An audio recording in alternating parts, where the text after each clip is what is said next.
Welcome to the Legacy Leaders Podcast. Are you doing the best for your client to help them create their legacy? Are you creating a plan that goes far beyond finances to help people ensure that it becomes the driving force behind all decisions? On this podcast, hosts Katie Beth Hand and Stan Miller will help you with growing your practice and your clients' peace of mind. Together, they bring the best and brightest minds to share with you how to help your clients develop their best legacy. And now, here are your hosts, Katie Beth and Stan. Good afternoon. I'm Jamie Moore, and I'm blessed and highly favored to be one of the co-hosts for the Legacy Leader Podcast. And with us today is a good friend and colleague and tremendously professional person, Marc Dion. Marc is the owner, director, and grand poobah of the Balanced Leadership Center. So I'm so happy. Thanks for joining us today, Marc. And thanks for letting me ask you some questions and just be your wonderful self. Thank you, Jamie. Jamie, it's my pleasure to be here. So first question is pretty simple is, why did you become a coach? Why did I become a coach? I don't know that I chose coaching necessarily. When I was 18 years old, I was asked by my soccer coach. I had just graduated from high school, and I was asked by my high school soccer coach if I would come back and coach the JV team of the high schoolers that I just graduated from. So that was my first foray into coaching. That was in the fall. In the winter of that same year, I was asked if I would be the diving coach for the same high school. And so at 18 years old, I was thrust into coaching unexpectedly. To add to that story just a little bit, I find quite interesting, the school that I was coaching for actually expelled me from their school in 9th grade. So I could no longer go there as a student because I struggled as a student in the school system. Now, as a coach, after having graduated, came back, the principal who had originally expelled me, had to give me a paycheck for being a coach for their school system.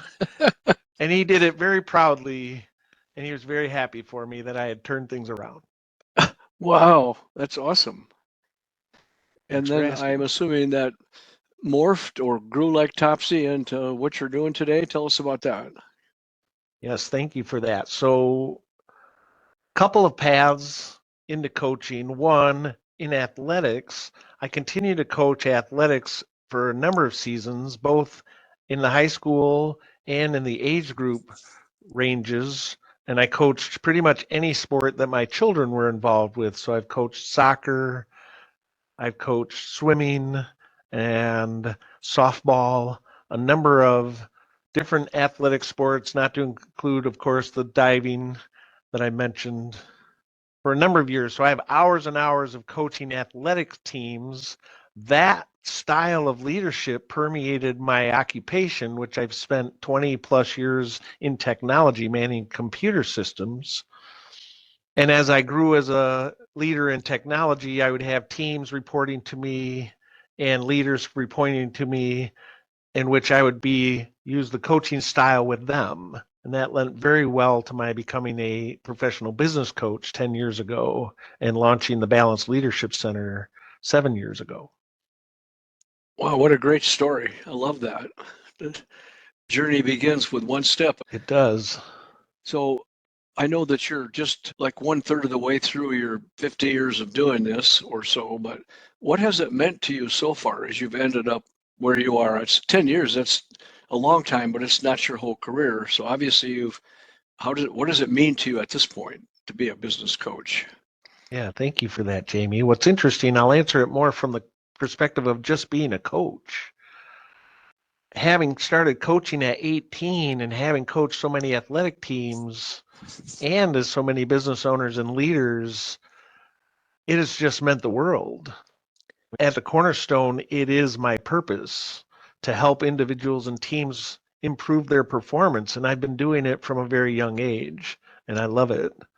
I leap out of bed for the opportunity to help people get to where they're trying to go. There's actually a definition for a coach that came as a byproduct of a chariot.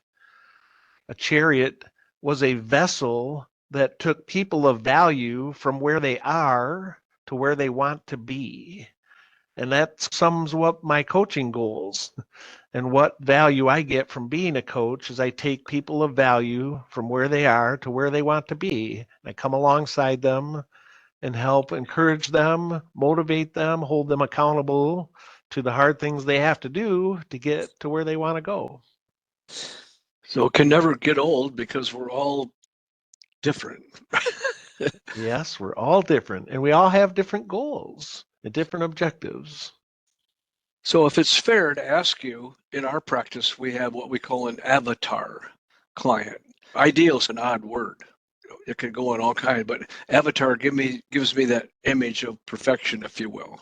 So how would you define for us your ideal client, if you will? Are your folks clients, or are we coachees, or how do you call us? What do I call the people I work with? Professionally, the people I work with are clients. Okay. Thank you. And the question is avatar. What would be my avatar? What's so interesting about that question, and I've struggled with this because this is one of the most valuable things you can do when you're in business, is get clear on your target.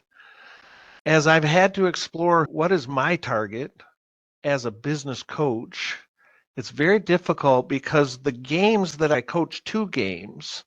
I coach the game of life and I coach the game of business. Everyone that's alive is in the game of life, and many of those people are in the game of business. Mm. And so in many ways, everyone that I work with qualify as an avatar, but I do narrow it down a little bit because there are two qualities that I look for in the people I work with. The first quality is driven. Do you want to go to a better place? Are you motivated to go and do the hard things it's going to take to get to that better place?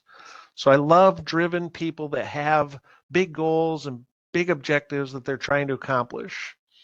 The second one that I look for is open-minded. Are you open to possibilities and new ideas? Or do you have yourself pretty set in your ways? You've tried a lot of things, but you're convinced that you know what you're doing. If you're one of the second case, you know what you're doing, then you probably don't need my help. Or you might not be as open to some of the suggestions I have. And so driven and open-minded. Unfortunately, outside of that, I don't really have an avatar because we can all benefit from some of the coaching that I give. So I think of myself more as a generalist and general practitioner than I do a specialist. Would part of it be the obligation or mindset of the coachee? If I come to you or anyone and they're already coachable, maybe they had an athletic background or somewhere along the line they learned that everybody needs one. But if I'm all arms folded and eyes crossed, and is that what you're suggesting? Dependent on Correct. or that Coachable attitude is a can be nice way. changed. Yeah. It is definitely an attitude of wanting to go to a better place and being open to the possibilities of how to get there. Mm. So next question is, how do folks find you? How do we find you? Thank you, Jamie. Most people find Marc through referral. The lion's share of my relationships with my client base is through referrals of people who have used my services. There are a couple of other ways that are interesting. One of the things, I have a community of business owners and professionals who get together quarterly for enhancing the community. The program is called the BL Connect, which stands for Balanced Leaders Connect. And what this is a luncheon that is done face-to-face in the West Michigan area, where business owners or business professionals come together and build relationships. I believe business is done through relationships, and we need a lot of relationships because there are a lot of things we don't do for people, but we want to help. And so being able to connect them with people who do those things, that's the purpose of that entire community. There's a large group of members and participants that are involved in those luncheons and in that community. And so people find me, get to know me through that. Obviously, through my website, there are some valuable resources out there. The website name is balancedleadershipcenter.com. That would be another way to get to know me. Balancedleadership.com. Balancedleadership.com. That's correct. And I can give a personal testimony and attest to the power of the BL Connect. We all read Napoleon Hill somewhere along the line, and it's been intrigued by me professionally to find a mastermind group. Been in lots of groups, but until I found Marc and the BL Connect, it really wasn't like that. So it's just been a joy to do that. Thanks for doing that, Marc. Thank you, Jamie. As you mentioned in our earlier conversation, iron sharpens irons and all ships rise. And that really is the perception or the purpose of the BL Connect. Well, the irony of a high tide raises all ships. Yeah. Unless the ship is anchored to the bottom, then that might be the closed-minded, undriven person I was referring to. So we've all heard, I need a coach. Even Tiger's got a coach. Everybody's got a coach. What would you say are some maybe some common misconceptions about having a coach or needing a coach or what a coach does? Wow, there's a lot in that. So misconceptions about having a coach, needing a coach, and what a coach does. I've run into this a couple of times. It's not top of mind for me. I believe some of the misconceptions are that I'm somehow failing if I need a coach, or I'm not skilled, and maybe it will be looked down upon if I were to get a coach. And so I have run into that some leaders are fearful, even owners are anxious about what impression is that going to give. I would encourage them, it's a good impression. I believe, like you said, coaches are prevalent in sports. And I think the difference between sports and business is that in business we call them leaders, and in sports we call them coaches. Having a coach is much like having a mentor. Sometimes it's like having a counselor. Probably the big differentiator between those and coaching is the coach's role is accountability in addition to masterminding and skills development. It's actually accountability. And so you might not find those with some of those other solutions. What other misconceptions are there about coaching? All coaches are created the same? Not. You have to find a coach that fits you. So interview a lot of coaches if you're considering coaching until you find one that fits. What else? I guess in that same vein, all coaches are different. Each coach should have a methodology that they employ in their winning formula. So I would ask a lot of questions about what are their formulas. I don't know that all coaches do have a formula. I might want to explore that. I'm not sure what else. So when I think about it, part of it would be all the coaches we've all had. Me, football, wrestling, Marine Corps, blah, blah, blah, blah. And sometimes it was the process of the coach was the personality. And that didn't always match, so that didn't go well. Other times, despite the personality, there was a good process. And I gained the most out of those kinds of things. So I love what you're saying. It's not just what do you look like and can we talk, but how are you actually going to coach me? Am I saying that right, or how would you say it? Yeah, very accurate. What's your coaching process? Right? In that regard, I look at most of what we do personally and most of business is built around process or habits or routines, things we do repetitively. Well, if my role is to grow players and improve their skills, I should have a process that I do regularly and routinely to help them do that. And so I would ask probing questions of a prospective coach, if you were considering one, what is their process? If they even have one. If they even have one, that's correct. I can tell you I have a well-established process. Having been doing this over 10 years, I've developed two models. One is called the balanced business model, and the other is the balanced leader model. And both of these models are processes that can be employed with an individual or across an organization. They're consistent, they produce great results, and I have quite a following of people that, quote, drink the Kool-Aid. Yeah, amen. Thank you. Have you found, Mark, like I have, that the more we follow our own processes and revisit them from time to time, but it allows me, with our law practice, I'm more able to focus on the client instead of what am I going to do next, and should I do it this way or that way? I know the process, so I can pay attention to what they're there for. Is it similar to Absolutely. that? That's a great question. I agree. One of the things that I employ is follow the process ourselves. So the Balanced Leadership Center follows the exact same process. I have a coach.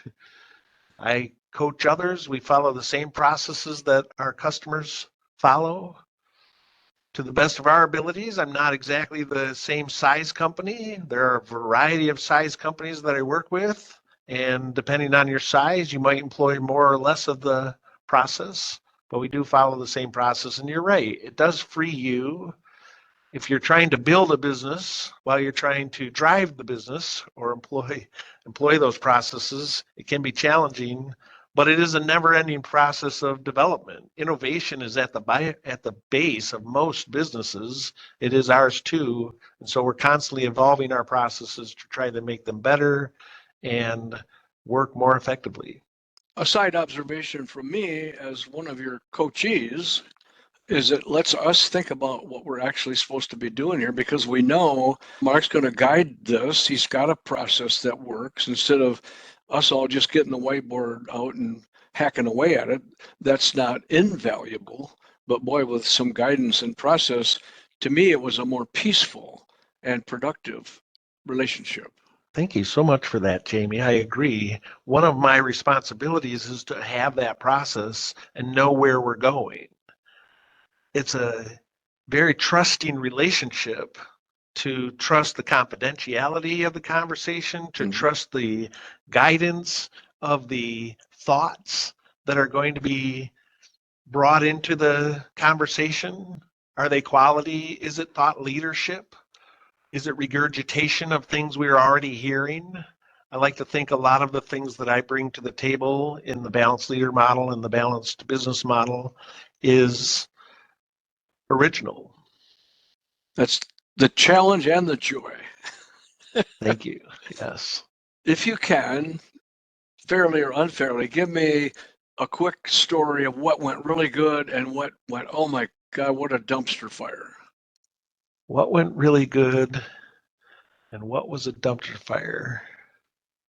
I have a couple of interesting scenarios that pop to mind. One of the things that I do that I didn't expect, this is maybe more life coaching than business coaching, and it wasn't intended that way. When I started business coaching, I would work with business owners on how to make their business better. But as a coach, I need to know what motivates that person. What are they doing this for? What are they trying to achieve? So I started digging into those motivations of business owners. And what I ended up developing was a thing I call self-leadership, which explores that individual. What is their purpose? What are their core values? And what is their personal vision? And I would want to uncover that with a business owner so that I could have the motivation of where are they trying to go? What are they trying to achieve personally? And then we'd hold the business up and say, does this fit? How do we make that work better? Well, one of the interesting byproducts of that work, of asking people, what is it you want personally? Sometimes when I work with leaders, and if they're employees in an existing organization, and we start asking these questions, what we uncover is they want to be entrepreneurs. And oftentimes some of these entrepreneurs then leave the business that they were employed by to start their own endeavors. That was an unexpected surprise. So I'd go, sometimes it works well, sometimes it doesn't. It's uncomfortable as a coach to uncover that answer for the employing company. and have one of their employees leave. Fortunately, most of the companies that have had that happen have said, well, if somebody wants something else, that's a good thing if they left. And so they're very supportive of that. One particular case is a husband and wife. So oftentimes as I uncover those answers to those questions, they're not alone. So if you have a spouse or a significant other, you should do that discovery work together. A husband and wife team who I just met with for some planning this morning that are amazing. They started the business from zero and have grown it to 18 employees and have incredible life balance, have an incredible family and team, and it's super powerful to watch. So that would be a success story. On the not so well, the one story that jumps to mind to me was I was actually employed by a very large manufacturer in the Detroit area, probably 250 employees, maybe more, part of a larger international organization, and the CEO and leadership team was having some dysfunction. And when I was brought in, I started digging into what was going on, and we found this incredible gap between the CEO and management. They were operating at a very low level, and the CEO wanted them to be operating at a higher level, and they really struggled to close that gap. It was through the process of understanding that the gap existed that they discovered how much work was in front of them. I think it became overwhelming, the desire to close the gap, but then the skills needed to be able to do that, between trying to innovate those new skills while at the same time managing what you were already responsible for, I think became overwhelming. And that was hard to watch. That old analogy of it's hard to remember that you came to drain the swamp when you're fighting off the alligators, right? Yeah, something like that for sure. So Building the car while it's racing down the road. Yeah, I know you and I've talked before about part of our challenges in reaching business owners in our area of exit planning for them. And our biggest challenge is getting them to understand that the sooner they start, the better. It's just good business planning. What would you say your biggest challenge is to getting us to understand that we could need your help? What's the biggest challenge to helping a business owner understand that they need help? It's a great question. I think the answer lies in the question, in that, how do you know what you don't know? How do you know what you don't know? I don't know if I'm a good golfer or not. And I don't know what I don't know about becoming a better golfer. So I don't know who to ask. I think I would want to talk to somebody who's an expert. Would part of it be just that realization I just heard you come to, which was, yeah, I don't know it all, despite my visions to the contrary. I know there's some stuff I don't know what I don't know. So why not open my mind and brain and ask someone? Yeah. I think what's interesting, and I can continue the golf analogy in this, I'm very successful.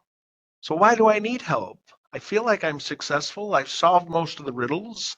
And this is the case with many business owners and top leaders. I got to this place because I'm successful and I'm good at it. The challenge is you can be very successful and have missed what I call fundamentals. Some very basic fundamentals. You can play a very high level game. Even though you miss those fundamentals, the problem is you will stunt your growth. You will stunt your ability to play even higher. At some point, those fundamentals will start to appear. And so if you haven't run into that, congratulations. But if you are starting to run up against that ceiling and feeling like I can't quite get to the next level, it might be valuable to then talk to an expert who could look at those fundamentals and go, here's some small tweaks we can make to your existing game that'll allow you to perform at the next level. Well, that's well said, Mark. And as we've both discovered, sometimes I just have to get out of my own way. Because as an entrepreneur or business owner, you become a dopamine, adrenaline junkie. And the studies have proven that making decisions is man, I'm the man. I make the decision. Buck stops here, baby. And so to understand that's a good thing, but I don't know what I don't know, that seems to me to be the little bit of the gap there. Right. And sometimes just having a conversation with a coach can be the catalyst to unlock some of those answers of what don't you, because if you don't know, you don't know it, you don't know. It's just a blind spot. You might not even know it's a blind spot. Well, thanks for joining us today, Mark. I want to say one more time, what's the best way for us to reach out to you? And maybe even if it would be someone with a simple question, or do you network at all with other professionals in your area as a coach geographically? Because this podcast will go out to quite a range. Certainly you might be available personally, hopefully, but if not, what would you suggest we do? Thank you for that, Jamie. Yes, again, the best way to reach me is balancedleadershipcenter.com. I coach clients locally in the Grand Rapids and West Michigan area, nationally, all over Michigan or the United States, and internationally. I have coached clients across the world and in other zones. balancedleadershipcenter.com. Absolutely. I'm always looking to make connections. I appreciate the opportunity to share my experience, and I wish you well. Thank you, Jamie. Yeah, and of course, we're always here at the Legacy Leaders. We're always here. You can always reach us at moreandcurbaway.com, and we're here to connect. We're here to help, have fun, help people, and I guess make a couple of acorns, but it's in that order, right? Right. Well, thanks again, Mark. Appreciate you. Yep. Thank you, Jamie. You've been listening to the Legacy Leaders Podcast with Katie Beth Hand and Stan Miller. For more information on them and the show, please visit pinnaclelegacylaw.com. If you like what you've learned today, do share the program with your friends and subscribe wherever podcasts are found.